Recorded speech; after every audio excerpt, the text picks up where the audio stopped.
Hello and welcome to today's training industry webinar, L&D Trends 2025, your guide to intelligent learning strategies for the year ahead. I'm Liz Spate, the events marketing specialist here at Training Industry, and I'm thrilled to have you with us here today. So before we get started, I would like to quickly go over a few housekeeping items to help you interact with our speakers and get the most out of today's program. So when the webinar ends, you should receive a short evaluation survey. We always welcome your feedback on the things like the content, speakers, topics, or anything else you would like to share with us. So be sure to complete that survey after the event. And as always, today's webinar will be recorded and archived on trainingindustry.com, and you will receive a follow-up email from us that will include the link to the on-demand program for you to share with your team. We would also love to hear about what you've learned from today's session on social media. So please follow EI Design and hashtag TI webinars as you share your favorite takeaways with your colleagues. If you've attended one of our programs in the past, thank you so much for joining us again. And if this is your first webinar with us, welcome. At Training Industry, we offer dozens of webinars with subjects ranging from AI, analytics, to onboarding, upskilling, and reskilling. We cover just about every topic relevant to leaders of training organizations around the globe. And now to get started, let me introduce you to today's moderator, Soma. Hello, everyone. And I welcome you to the webinar today. I will start sharing my screen and we take it from there. I hope my screen is up for everybody. All right. Okay, then. Once again, hello and welcome everyone to EI's flagship webinar, Trends 2025, your intelligent guide to learning strategies for the year ahead. We thank you, all of you, for joining us today. As many of you know, EI, powered by MPS, leads in emotionally intelligent learning design, guiding clients through our digital transformation. Before we dive in, let's look at some of our key highlights from 2024 that's going to be shaping the road ahead for us in 2025. I have a short show reel, so sit back, relax, and enjoy.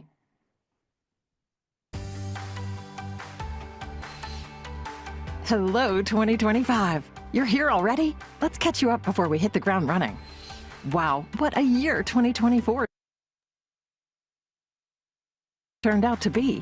We delivered 500 plus impactful projects across 40 plus sectors, reaching 3 million plus learners in 200 plus countries, and winning 80 plus prestigious awards and recognitions.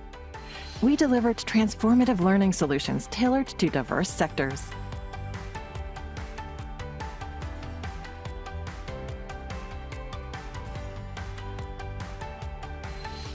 Let's take a sneak peek into some of what we created.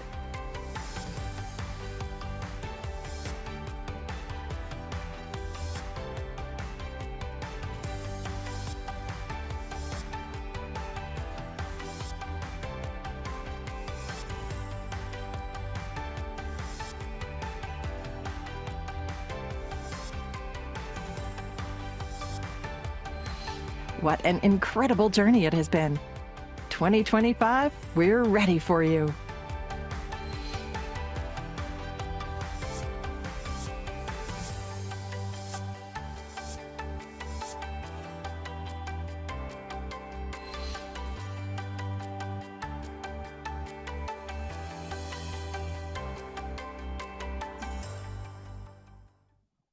Well, ladies and gentlemen, that's EI for you. So as we move on, let me introduce you to our global panelists. Today, we have an accomplished array of panelists, as you can see, that will engage with all of you as we move on in the discussion. Our panelists bring diverse global expertise, shaping industry best practices, and offering valuable insights on L&D trends for you. They come from different geographies, different industry verticals, and let me take a moment to introduce them to you one by one. So Jennifer, is the Director of IT Learning at Regeneron. She drives learning strategies aligned with IT roadmaps. Jennifer spearheads the IT Career Framework Internship Program and Data Literacy Initiative. A passionate advocate for diversity, she founded the Women in Tech Networking. Her impact has been earning her multiple accolades, including several Brandon Hall Awards and LearnX Diamond Awards. Welcome, Jennifer, to our webinar today. Thank you so much. It's so delightful to be here. Well, next up is Daniel, a seasoned EHS professional who has over 25 years of global experience, specializes in road safety and transport transport safety and hazardous goods. He holds a Bachelor of Science honors in environmental sciences and a PG diploma in occupational safety, is a chartered member of IOSH. Since 2006, he has focused on EHS in parcels and the FMCG sectors. For the past 8 years, Daniel has served as Fleet EHS Director at PepsiCo, and he's overseeing safety for its 80,000 vehicle global fleet. Well, welcome, Daniel, to the webinar. Thank you for having me.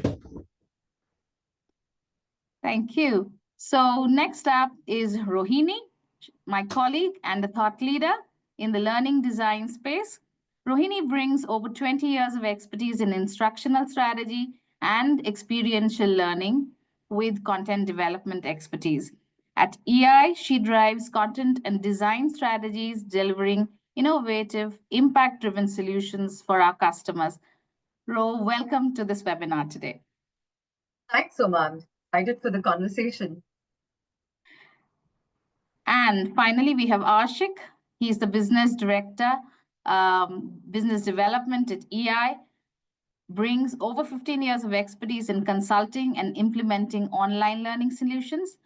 As a skilled professional with a deep expertise in consultation, Ashik drives strategic partnerships, leads acquisitions, and architects scalable solutions that are tailored to our clients' needs. Ashik, I welcomed you to this webinar today. Thank you so much. It's wonderful to be here. And finally, I am Soma Bhaduri. I come with over 20 years of experience in learning and performance consulting. My focus has been global learning strategies, workforce enablement, and performance ecosystems. My expertise lies in learning design with a proven track record of maximizing ROI for our clients and enhancing performance and organizational success. Today, in this discussion, I will be the moderator and will lead us all through the discussions ahead. As you can see, we have quite an action-packed and engaging agenda that is lined up for our webinar today. Throughout the webinar, like Liz already mentioned, we encourage you to actively participate by asking questions, sharing your insights in the chat, and joining in on the polls. You will receive a link to the recording and the PDF version of the session once we wrap up. There are exciting offers for our participants, so do stay tuned to the webinar and find out what they are. As we kick off, and like we said, it's a Trends 2025, let's see what comes to your mind when we say L&D trends. Do use the chat feature and quickly let us know the first word, really the first word that comes to your mind when we say L&D trends. We'll give it a minute for everybody to respond.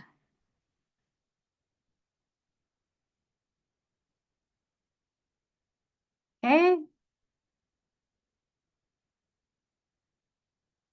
Wonderful.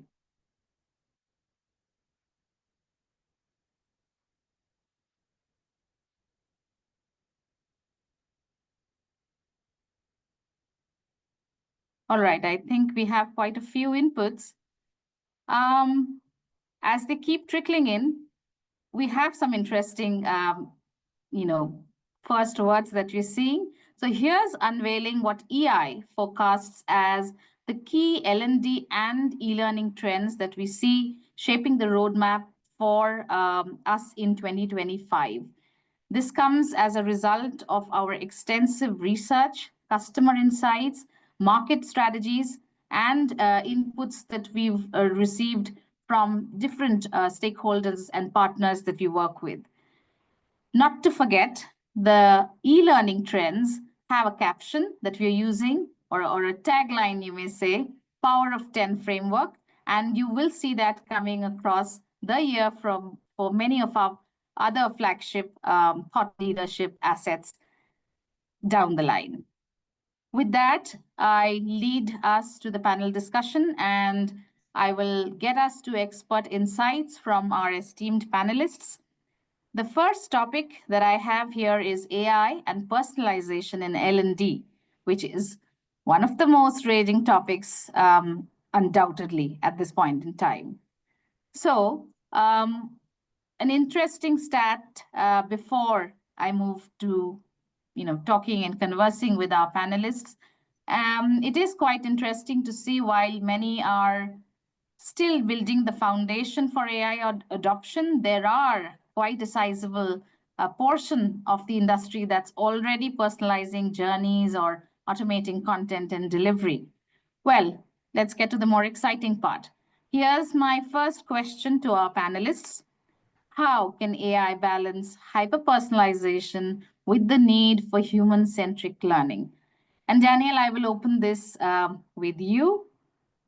If you may please share your thoughts and inputs for us. Thanks, Soma. Yeah, so as a safety leader and a customer for learning products, training, I see two real ways that AI can assist me in developing relevant training and materials for our people. I see that as being AI within technology and AI that is used to analyze data. I think within the technology, I look at the sort of systems we're using, like in-cab cameras. The artificial intelligence within those cameras can alert us when there is an event that would go against our cores of safe driving. And that can let us know that there is something that we need to learn from as an event. And potentially, if we can get large-scale data from the 80,000 vehicles that we have, ultimately, but obviously as we get cameras into them, that will help us to get a much better picture of what's actually going on the road.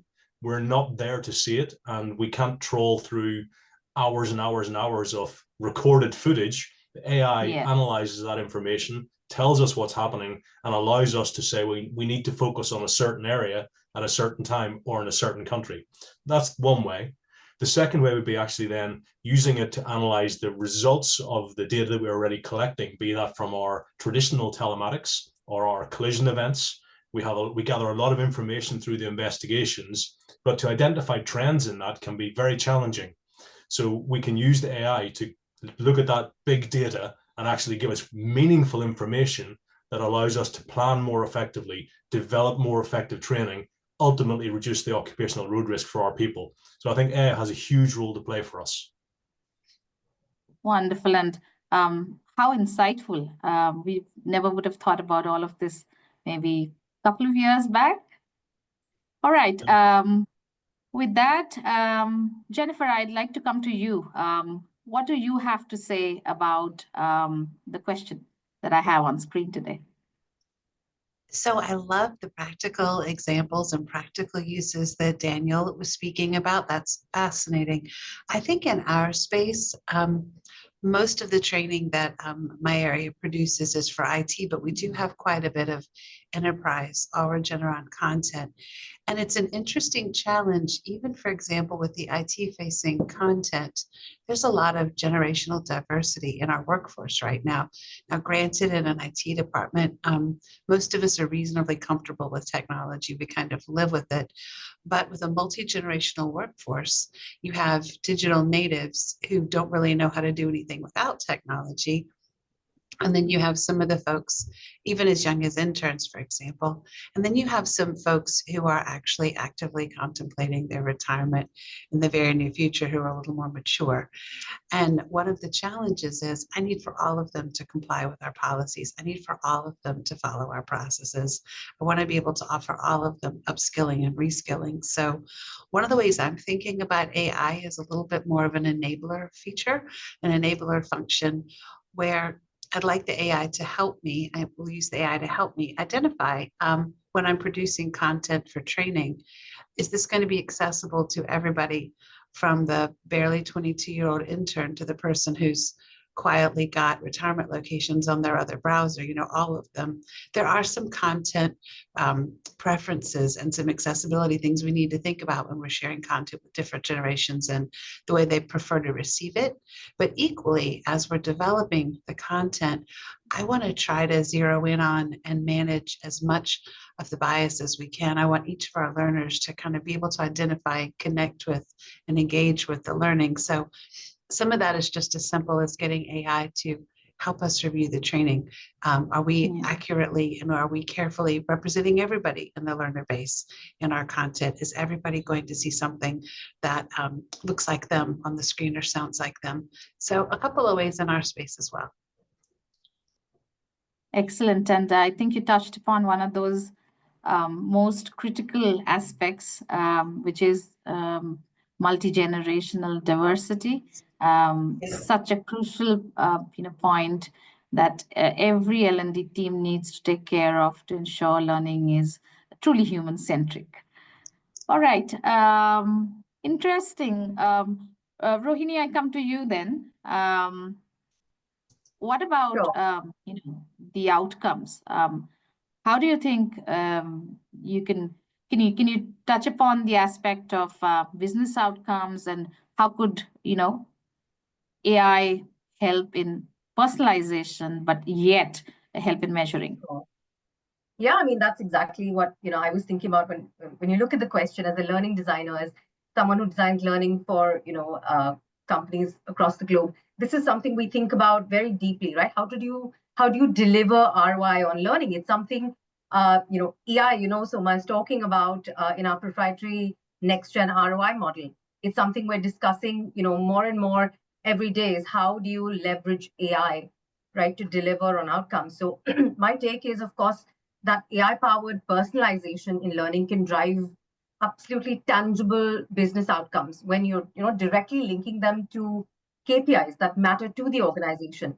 So, an immediate impact, of course, you can think of is employee productivity, where AI-powered interventions or initiatives can analyze performance data, identify skill gaps, and recommend personalized learning experiences. By ensuring that learners get exactly what they what they're looking for, what they need, of course, L&D teams can reduce so much time spent on ineffective learning and accelerate skill acquisition. Also, beyond productivity, something like this impacts learners, employees directly, because I think then, if they're getting trained exactly for the job and for their career aspirations, they see that, organizations are looking after them. So I feel like retention also is impacted. I feel like another critical business outcome is alignment with overall business performance. So AI-powered solutions or frameworks can bridge that gap between learning and operational effectiveness. So if we link training data with business outcomes, for example, sales performance or customer satisfaction, we'll immediately start seeing results and outcomes, right? For example, if you can have an AI tool that analyzes customer service calls or interactions, identify gaps in communication or technical knowledge, you can immediately identify that as a gap and build training around it. So I think that's those are all of the good things that AI can do. I think that said, though, I do think it's essential to acknowledge that AI can deliver personalization at scale, but I feel we must remember that it is an augmenter. It shouldn't replace any human interaction, because any effective learning experience, I think, requires mentorship, coaching, collaboration. Yeah. So I think that's something to definitely keep in mind. Thank you for touching upon that. And yes, business outcomes are what we, design learning towards to make it truly effective. So yes, Ro, thank you. Those pointers are quite, I would say, resonates with most of what we do. And finally, Ashik, you have an interesting role because you speak to most of our customers, a host of organizations. So what are they talking about? Do you want to share some insights and inputs with our audience? Sure, Soma. Thank you so much. So, yeah, definitely AI is no more a buzzword. So if I have to compare it back to what it was, say, a year back. So customers are looking at various different aspects from AI, but if I have to pick few of the top ones, one is definitely from an efficiency standpoint, how can they improve productivity, right? And yeah, I totally agree with one of the points Rohini made, saying it has to be an augmenter. So very recently, I was having a chat with one of our aviation customers, and they want to build a script. And they had one done by the team and done one by AI. So it was 80% close to it, but that 20% of human intervention was definitely required to get meaning to the content, right? Like that human element was definitely required. So efficiency definitely and helps with productivity, but with the right human intervention. And the other thing would be everyone's looking out and very curious. The customers are looking out is for AI coaching on how can they build that to get real-time feedback for the learners and yeah, different ways, say with sales training on building, it could be a part of their code learning program, their practice scenarios, their extended learnings, right? Like conversation models to give those feedbacks. And tie that in with, say, personalization through various AI-driven analytics. So that's the key aspect they're looking out for on how do we increase on AI-powered analytics to ensure that the entire individual's learning experience is based on their behaviors, their preferences, and also get the training hyper-personalized. And very other interesting aspect is translation and localization. So last November at Devlin, it was very interesting to see how many other companies were out there talking about translation as well as localization using AI, and they were providing say 80%, 85% accuracy on the content, even 90% few of the partners. And we did a pilot too with one of our customers, and they were quite happy. They were they had a very positive feedback over it. From the translation standpoint, I would say voiceover is still evolving, but from a translation standpoint, I think it's a game changer. However, with all these good things, one of the biggest concerns customers are having these days with AI is the privacy as well as the security of their own data, right? So things organizations are definitely looking out is how do we go about protecting, having data protecting measures, also ensuring fairness, transparent data collection, and also establishing ethical guidelines. And few things they also are very mindful of is ongoing monitoring, having those AI risk committees and multiple audits along the way to ensure it is well kept from a privacy and security standpoint, and they get all the good parts of the AI world. Yeah, thank you, Ashik. Very, very important pointers that you touched upon. And data bias, data security, all of this is something that, while we leverage AI, is something that we need to be very mindful about. But having said that, I think these are some of the keywords that resonate or has come out from all your expert insights. Well, with that, audience, let's hear what aspect of AI in L&D excites you the most. We'd love to hear from you. So do participate in this poll and let us know your inputs.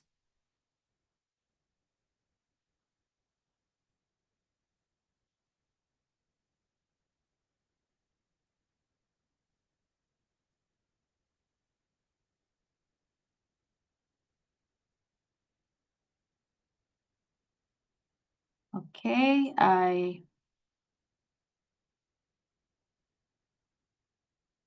Interesting. Personalized learning seems to be favorite here, closely followed by content creation, both of which aspects have been touched upon by almost all our panelists. And yes, analytics is one of the crucial aspects which is important and resonating. With those inputs, let me share a use case with you. A very, very interesting use case, I must say. So this is one of our, I would say, niche and quite our very own multiverse that we are creating for one of our client needs. Now, this is a multiplayer multiverse onboarding platform that stemmed from, I wouldn't say a problem, but a challenge that definitely the organization was facing. It's a global organization, so they have geographically dispersed learners who don't feel a sense of togetherness, very common thing that many of you may see. And even as they join, as they go through the onboarding, the purpose is not really felt. For facilitated sessions, oftentimes facilitators are not always available, and even if they are, the training is not always delivered in a very consistent manner. So with all of this, what we did was we addressed this by proposing that we create a virtual space quite similar to a custom metaverse where new joiners, and that is any number of new joiners, can really join, connect, collaborate, and attend these onboarding sessions. So they can join as required. They have the capability to host different kinds of interactions, or rather we would have that capability to host different kind of interactions within the metaverse. And we make the complete experience meaningful, engaging, fun. And, we've actually given you, like you see at the bottom, there are a couple of, I think, fun features or useful features. So users, to personalize the whole experience, users are able to select or customize an avatar that represents them in the whole virtual environment. They have multiple rooms for different types of sessions. Typically, what you would have if you had your new joiners in your office or office space. The meeting rooms are then equipped with large screens where the facilitators appear and they conduct these sessions. Now, the sessions, again, these facilitators can be represented in two ways. We're doing that in two ways. They could either be a human facilitator when available to conduct the session, or on the flip side, we leverage AI and an AI-powered avatar that can conduct the session when the facilitator is not available. So that solves the problem of, a trainer availability or facilitator availability. The game room that we created can house different digital learning assets that can be leveraged for asynchronous learning. The library has various types of documents, resources, references that the new joiners could download as in how they require for future reference. They can leverage an existing material if they feel that's going to be important for the others, and can populate the library and so on. So the benefits of this metaverse has been immense. Unlike all our generic platforms, this allows, I would say, deep integration of the organization's branding, messaging, the cultural nuances that one would really want a new joiner to imbibe, and present a very cohesive, purposeful experience, I'd say. It can, because this can host, different sessions, workshop programs, with the interactive features, that becomes one of the key highlights, or I would say the best utility part of this whole metaverse. And these can also not just be used for learning, but also brainstorming, social collaborative activities that can be used for team building, initiatives, everything that you want to do when you have a new joiner to foster collaboration amongst very, very geographically dispersed teams. So at some point, if we in probably another session, we can show you some of this once we launch it with our customers. Well, so with that, now here comes the exciting offer that I said we have for our participants. You could actually book a free AI consultation with us. There's a caveat. There are only 5 slots available. So let's do fastest finger first and see which one of you can take these slots. It's going to be a 30-minute free AI consultation with our experts. Okay. Now with that, I will move on to the latter part of our panel discussion. And this part, we focus on 2 very crucial aspects of L&D trends, as well as the trends that feed into e-learning trends at some point, designing inclusive and sustainable learning ecosystems for our learners. So here, if you notice, our independent survey shows that we have, while there are expanding content formats and so on, there is actually, and surprisingly, a large section that is already leveraging tech-enabled, inclusive learning environments and material to engage generations. So with that thought, here's my question again to the panelists. We will have cross-panel discussions here. So just, keep an eye. What's that one strategy for each one of you panelists that you think ensures inclusivity and generations across generations in L&D? So here, Jennifer, why don't we start with you? What is that one strategy that you would like to talk about?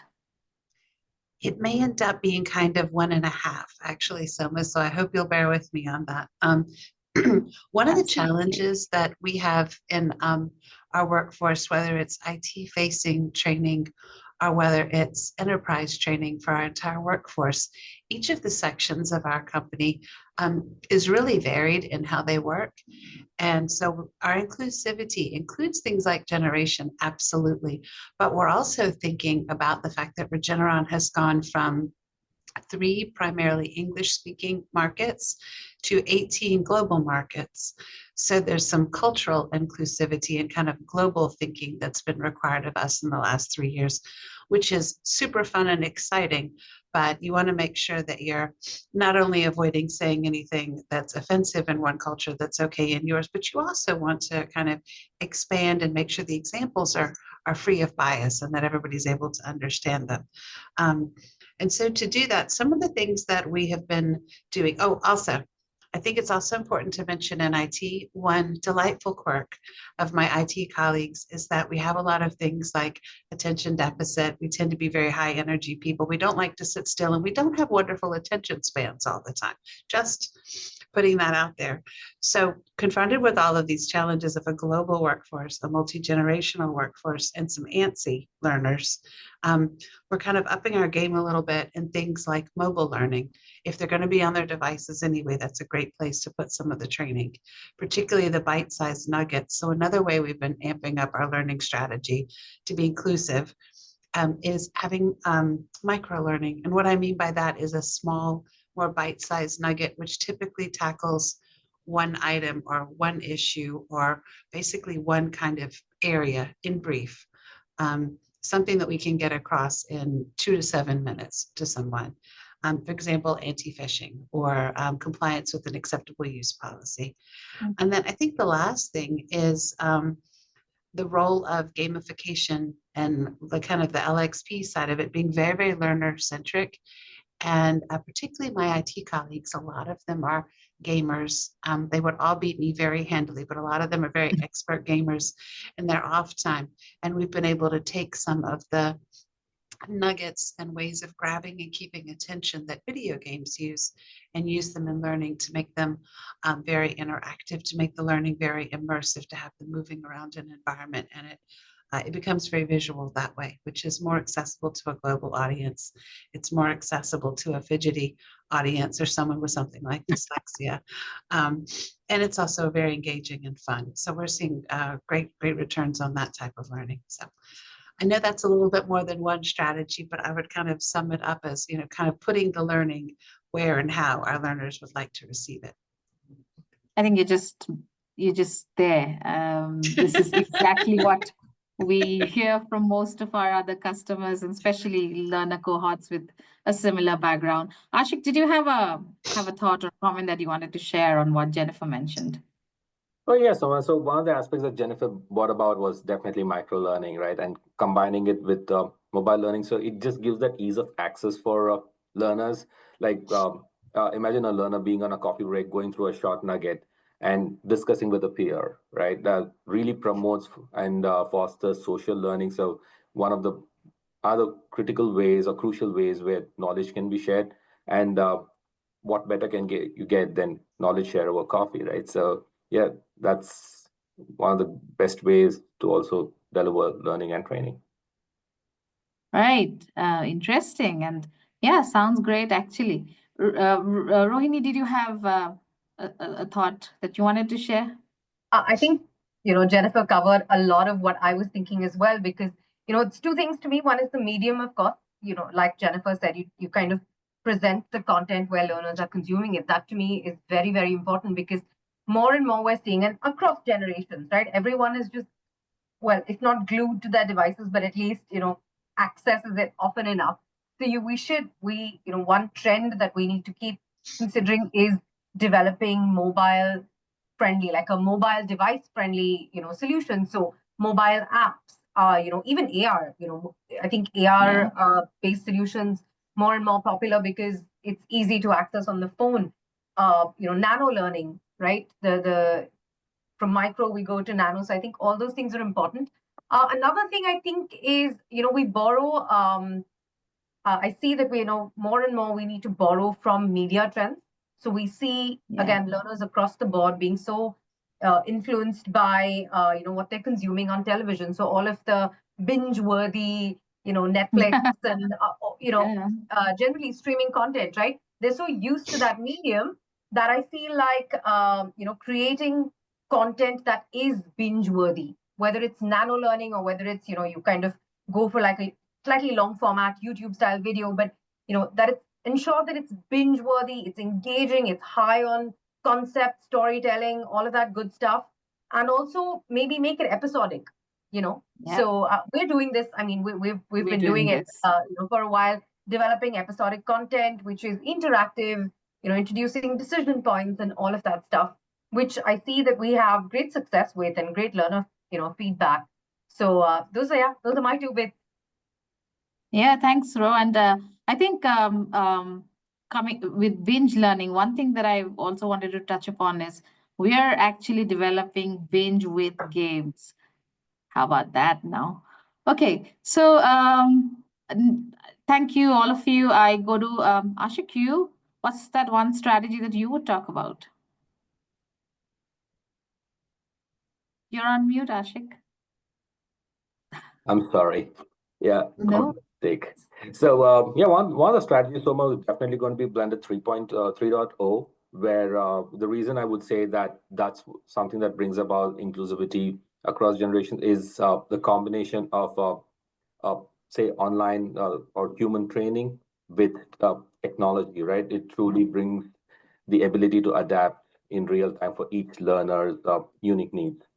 So what key highlights of it is accessibility and inclusivity. So with global learners having the ability to bring about translation and also things like closed captions, screen readers, it addresses diverse learners with Blended 3.0. So definitely a bump up. And also the likes of bringing about different multimodalities could be nano learning interventions or having VR to bring about some real life scenarios, and also gamification. Yeah, who can leave that out, right? To keep the learners really engaged as such at different interventions. With all these one of the most interesting aspects is continuity in learning, how we could leverage on AI-powered chatbots or virtual assistants to help having continuity and also get those learners easily accessible information at real time and yeah, at any given point of time, I would say. So Yeah. definitely Blended 3.0 is a future-proof transforming learning, and that can really be personalized, engaging, and inclusive for learners. But I would say diverse learners. Great. Blended Learning 3.0. Well, something to look out for from AI. But I do want to take a quick input from you, Daniel. What do you have to say about Ashik's Blended 3.0?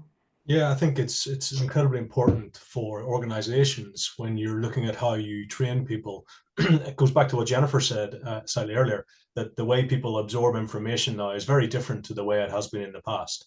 And you have to have a blended approach, because there are still some things that have to be hands-on. There are still some things that you have to actually get in a room with somebody, but not everybody will absorb that information that way. So they may need more intuitive training.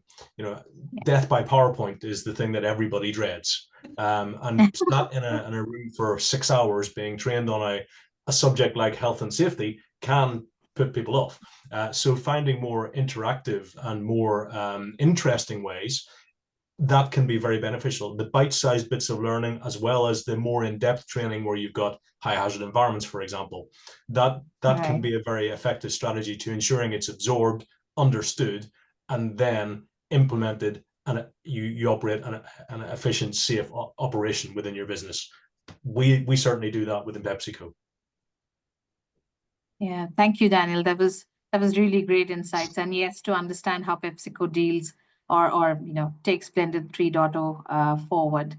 Jennifer, a quick comment. Would you have one? Sure, super quick. I'm enjoying listening to the other insights on this. I think one of the things that we've started doing with the blended learning approach in mind is we have something called a tech talk.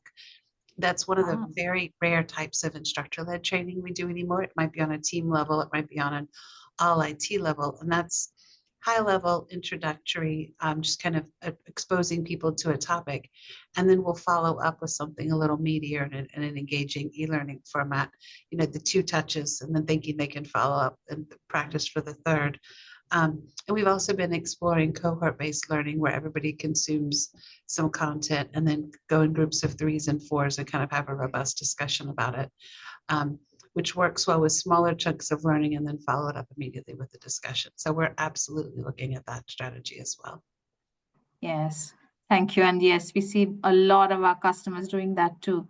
The blended model truly works, where you have a bit of time where one can take training at their own pace, but never undermine what the human intervention can do. A facilitator, a coach, expert, a mentor, or just your peers getting together and learning can do. Thank you. Well, next then, Daniel, I come to you. What's that one strategy that you're going to be talking about? Yeah, so I think from our perspective, using VR and AR is a really important way to make training more immersive and more interesting for our teams, and particularly in the area that I'm working of, fleet safety. We are already using virtual training, because there are scenarios that we would never want to put our drivers in real life, or we can't recreate safely, that we want them to understand so that they can avoid them when they're in the real world. So if we're thinking of things like vulnerable road users, we don't want to be putting our drivers in a position where we're coming up to somebody running across the road in front of them, but we do want them to understand what the risks are when they're out driving in the real world. So it's important using the VR headset or an alternative, whether it's a tablet, whether it's a laptop, to be able to get them to experience that, and understanding that the technology itself can be a blocker to some. It was mentioned earlier on that having multimodal ways of accessing this technology can really benefit. So if somebody gets sensitive to the use of a VR headset, have it available on a tablet so they can still experience it and use it in the same way. but without the impact that they may feel, whether it's vertigo or whatever they may suffer from. But another thing for this is it can be so broadly used within industry. So I'm specifically looking at from a fleet safety perspective, but if I think of forklift truck training, we can train people to use our forklifts in our virtual environment, so a completely virtual version of our warehouse, and allow them to experience what it's like to be loading and unloading pallets off a racking system, and what could happen if they don't do it correctly. You can experience so much of the negative that could go on without ever having to be exposed to it. But then you could also use it for likes of management training. You know, you can do high hazard training, you can do lockout tagout training, but you could also have a reduced, limited version of that so that your managers understand what their people are having to go through without them having to fully understand the technical elements of what that person is doing. So many opportunities for it. And when you look at augmented reality, once you get somebody trained and you get them out in the real world, not necessarily driving, but if they're in a factory environment or a warehouse environment, augmented reality, if they're not sure about something, they can pull up the training specifications, they can pull up a refresher, the bite-sized piece of learning, which helps them, refreshes them, and allows them to carry on safely without having to go back and find a supervisor or manager and ask them to tell them and suffer the embarrassment of professing they don't understand. So lots of opportunities, I feel. Yes, absolutely. And I think brilliant, Daniel, while you mentioned that, we'd actually be working with you at PepsiCo, and the brilliant VR tutorials that we've created, one cannot undermine or sort of, I would say, highlight how effective that can be for EHS as an environment. May I just invite some thoughts here? Jennifer, maybe from you? Sure. You know, crashing an application has much less severe consequences than crashing a big vehicle or a forklift, but it's still not a desirable consequence. So for us, we've been using the augmented reality feature to give people a chance to play at system activities they're performing, which could potentially, if they do it incorrectly, could bring down a really critical application. But we let them do it in a safe environment directly as part of the training frequently, so they can get their crashes out in safety. The other thing that I really like, particularly about the augmented reality, and I think it would extend to virtual, is it helps with the gamification, because, as I said, we've got some neurodiversity, particularly in our IT learner cohort, and visuals. The reliance on language is less, and the visuals kind of taxes people who prefer not to read or prefer not to focus on things like that. And keeping it heavily visual and heavily engaging really helps. The language fluency isn't a concern, and the concern with having to read too much, it really does help in that regard. And we can introduce some really fun gamification that way. So we have folks reporting they're taking some things more than once because they enjoy it enough. Right. And yes, I completely agree, because we're seeing a whole lot of learning where immersive technology can, take learning really to the next level. To name a few, we're working with a lot of customers in the defense sector, teaching our soldiers probably, how to wear gears effectively even before they get to the field, or it could be a whole bunch of, customer service executives that are geographically dispersed and servicing a completely different geography in the globe without an idea of what goes on in those households or in their lives. But thanks to augmented and virtual reality, we can teach them, or we can take them to that environment and, have them learn through exercising, some of these features directly. Injection techniques for some of our medical practitioners. So instead of practicing on a real human being, they get to do that using AR. And what a brilliant way to ensure learning is, active, vibrant, but you are not, impacting anybody in the real environment. Thank you for those. So Rohini, while I come to you with your one strategy, I think I wanted to touch upon sustainability. So what about that? How do you think that should be mapped in 2025? Yeah, I think, I mean, we talked about inclusivity. Of course, while L&D strategy is inclusive in design, it's obviously sustainable, vice versa, I think. But when I think about, sustainability, I'm thinking about in a slightly different way. Where obviously the first thought that comes is green initiatives and, making learning accessible, environmentally friendly, all of those things. But I think that workforce preparedness should factor into a company's long-term sustainability and business continuity plan, especially given climate change related natural disasters that we're observing today the world over. Right? It's a problem we're all facing, and I think organizations need to factor that into L&D. So resilience and adaptability should be considered critical to workforce sustainability. We need to, there should be, L&D should be equipping their employees with future-ready skills by integrating resilience-building strategies into their training programs. So, we were talking about AR and VR. So any of those XR strategies, right? They could be used very, very well, or they align very well with this kind of training. I think you can do scenario-based training in VR, power it with AI to make it dynamic and very realistic, to create simulations that allow employees to experience and mitigate a crisis situation of any kind. Like I said, natural disasters, definitely. You can practice behaviors, safety behaviors, just being emotionally intelligent in those situations, right? We need to focus on that as well. Adaptability coaching, teaching employees how to stay composed, make data-driven decisions, in a crisis situation, collaborate with people under stress. That I see as a very, very important trend going into 2025 that L&D teams must consider. Yes, and thank you, Ro, for that. Danielle, did you have how do you perceive, what are your views on sustainability?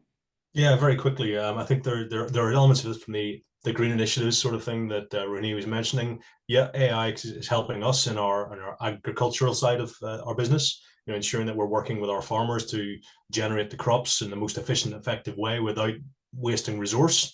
But also when you look at business continuity planning, there are so many things you can get using artificial intelligence. So for example, if you run a scenario for a business continuity plan test, and you're using RFID tags on your ID for people to get in the facility, you know where they all are, how they react, and what they do.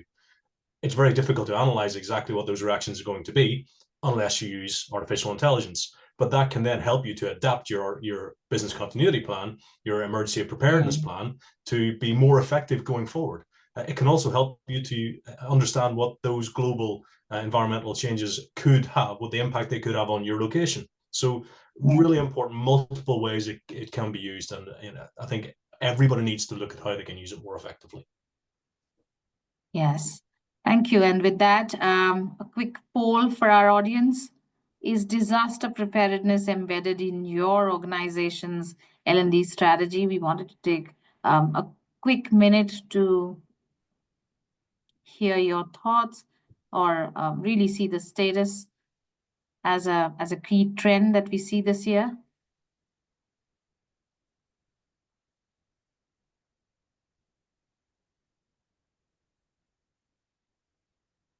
Okay. Should we see the... Oh, well, interesting. It is, well, most organizations, or at least quite a few, have that as a key focus area, or it's already included in select programs, which is a very good thing to see. Most have it, or many have it for compliance needs, and some are yet to start. So possibly you could get going, L&D folks on the bridge today, and see how you'd want to take this forward in your organization. Here are a quick few key takeaways. So this covers everything that our panelists spoke about today, and you can take this as important takeaways for 2025 and beyond. With that, we come to the Q&A section of our webinar. And I do have one question in the chat from Robert Whitehead. Thank you, Robert, for sharing your question. And the question is, can AI be used to develop interactive courses similar to those developed using Articulate, Storyline, or Adobe Captivate? As of now, we do see opportunities where AI can be used to develop interactive courses. We are, working on beta versions of a couple ourselves. We're seeing where AI has been instrumental in generating wonderful, realistic illustrations and, creating courses that are very, very media rich. Which in a normal situation or in a traditional method, let's put it that way, would have taken you enormous amount of effort. We're looking at a lot more efficiencies when it comes to that. Coming to the avatars that we see, a couple of or many tools can help you do that. But there are tools that can help you in creating wonderful avatars where you can take learning forward, like we just mentioned, the facilitated sessions or anywhere that you need an avatar on the screen. Erstwhile, situations, we would have had to have a time for a speaker, and if it was, whether it was a company leader or a facilitator and so on. So yes, we do see the possibility to develop courses that are or can be interactive. Anybody on the panel that wants to share a quick input? Sure. I think Soma, you mentioned we have some innovations in beta mode, which I just want to expand on that a little bit. We are actually actively exploring a tool that will help to kind of translate storyboards into an interactive course. Yes. But of course, there will be limitations. You will be limited to certain, as they say, templates and certain kinds of interactions. So I think the answer is yes. And also Storyline and Captivate, I believe, already have a few AI-driven features as well. So you can leverage those while developing the course within both of these tools. Yes. Well, anybody else that wanted to share an input? But yeah, interesting question. And I would say do look out and visit our website, see, what we're going to be doing with AI. A lot of interesting things coming up. We are doing the AI role plays, which was, with the Storyline or Captivate, you could do these conversations. We're now having AI-driven conversational simulation. So yes, you could do a lot with AI and really, really make it interactive. I did not see any other questions in the Q&A section, but I will quickly check if there were any inputs on the chat. Just allow me. So I do see examples being requested, and I can see, Kashvi, you've responded already. Yes, we're happy to share. We're happy to consult. Let us know. I see a comment from John Roddy, that are the latest trends not to move away from the cartoon type of avatar or environment and get in the more realistic avatars or environments like Synthesia. Well, yes, yes and no. A few of our customers still prefer, maybe I'd call it the fun cartoon style. So the example I shared is really a visual preference that our customer has, but yes, there are increasingly realistic avatars that we see coming up. All right. So with that, here are the thought leadership assets from AI that you will be able to download and you will receive as part of your participation in today's webinar. I take this opportunity once again to thank you for being awesome audience and really participating and making this learning webinar, interactive webinar, and helping us drive through a wonderful discussion overall. So I thank you, our panelists, for your insightful comments and expertise, and I hope our audiences have enough that they've taken away today. We're happy to consult, talk to you, so do reach out. And thank you for joining us once again. Thank you. Thanks, everyone. Thank you. And thanks, Over Liz. to you, Liz. Yes, no worries. Thank you guys so much. This was an amazing session. And as you can see through the chat, I am not the only one saying that. It was truly amazing and it was a pleasure. Thank you all so much. For everyone else who is still on the call with us today, I do invite you to join for some up and coming events we have this month and next month. You can register for these programs and watch past webinars now at trainingindustry.com. And all of our training industry webinars are pre-qualified for a credit hour by HRCI, SHRM, ISPI, and CPTM. So if you're like, what is CPTM, Liz? It is the Certified Professional and Training Management Program that assists you in developing core competencies that will empower you to manage the future training needs of your organization. So you can find more at trainingindustry.com/training. And I would love to all meet you here in person in Raleigh, North Carolina for our 2025 Training Industry Conference and Expo. TICE is where learning leaders like you gather to forge new professional connections and learn from each other, which I feel like we were talking a lot about, just communicating with peers and addressing your most pressing learning challenges. So you can check that out. But lastly, that evaluation survey should have popped open in another tab in your browser, and we'd appreciate your feedback on today's session. Thank you again to all of our amazing panelists and speakers today and our sponsor, EI Design. But lastly, I thank you all for your time and attention today. I hope to see you all next time. Bye, everybody.